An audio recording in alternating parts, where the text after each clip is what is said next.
So you want to talk about Amazon? Yeah.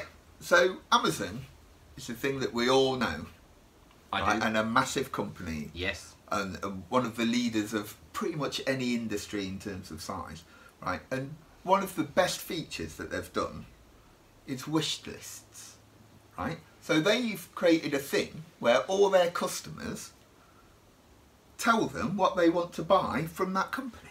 It's not bad, that, is it?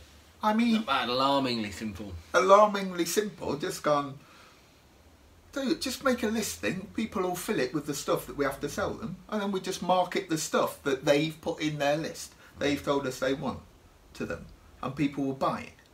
So why don't companies like ours, like the people out there, make their own wish list? Why don't they ask their customers what they want? It's again, it is alarming. I think it's as Frank Kern does something similar. So I mean, we did a couple of years ago, something along the lines of basically sort of saying to people, look, what do you feel is holding your business back? And we gave them kind of 4 different radio buttons effectively. And I forget, you know, my website's not converting, or I'm not meeting enough people, I'm not, whatever it was, blah, blah, blah, blah. And we put it out to all our list, and we just effectively took it as a survey. And then we looked at what was the most popular answer, and then we went and wrote a course about that. So we went back to all these people that have already said, you know, I need help with my website. And then we just went back to them and said, look, we've got a website course. And I think this is, again, a lot of it, you know, it comes from that data, it comes from, you know, that, it comes from the thought. Again, we always say, it comes from the plan as well. It comes from this kind of thing. And, you know, Bowden are very good at this. I forget either in Bowden or Jules, but a clothing guy, and they will tell you what you've bought, and then, you know, show you that actually this thing will go really nice with that. And it is. I mean, the simple things, right? Those simple things. Yeah. Are often the best, and people forget, because marketing can be complicated. Yeah. Marketing plans can be complicated, you know, and everything we do, the way content can be laid out, the way you communicate to people is uber complicated. Which platform do you choose to communicate to somebody? Yeah, and I think people are put off as well, almost because, I mean, it's a weird thing. Amazon have just created this incredible thing where actually now they are taking over the big 4. You know, so you know there are more product searches that involve Amazon than there are Google now, and you know it's a mad thing. When you actually kind of look at what you're doing, I think 2 things happen. One, people, I think they get scared of it. I think they see this thing is so big that they think, God, I can't do it because it's only for big companies, and they stop thinking about the fact that actually, well, there's only a big company because they've done some of this stuff.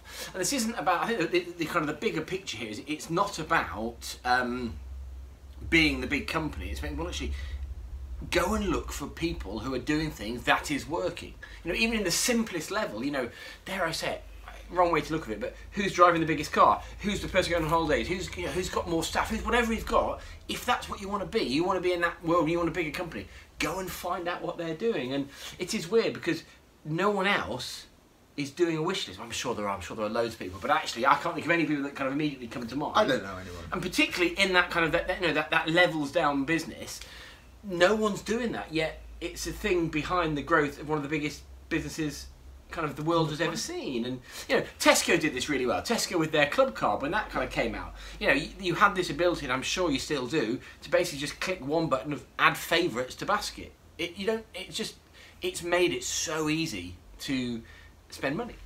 And again, this is where, you know, I think people sort of forget all these things are out there, all these things are working, but so few people are doing it. And I think they're doing it. Oh God, I haven't got the technology.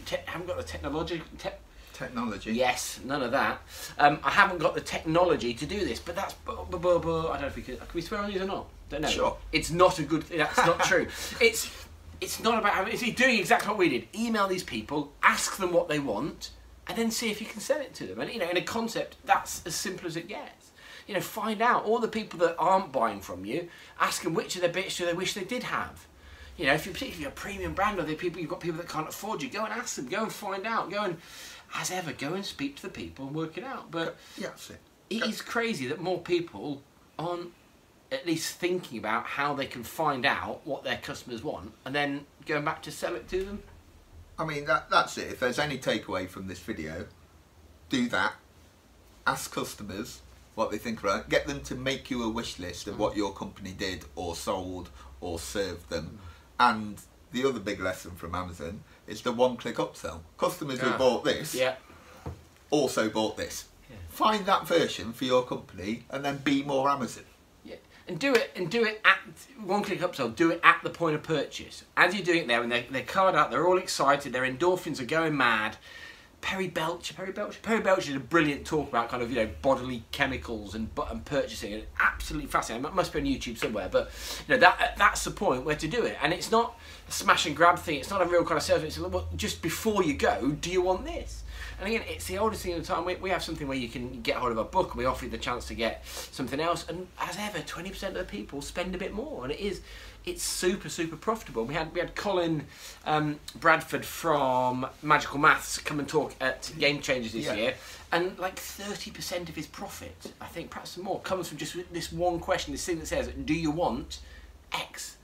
And it is, Because they've done the hard work, haven't they, of marketing to get them to the point. Yeah, that's the So why not costly ask them for some more money? Yeah, and again, I think, you know, with all of these things, we perhaps just get a bit British about it, but it is literally as simple as asking, not being a knob about it, but just asking, just kind of being a reasonable thing, because I think it's a really great message for business owners to speak to prospects and customers and ask them effectively what we can do better, what can we do differently. And it's exactly the same, it's the exact same process to Amazon Wishlist here. If you go out to these people and say, look, we are a company that does this, what do you wish we did? We genuinely just want some feedback from you. You're the sort of person I want to sell to. You're a great business, I want to be involved with you.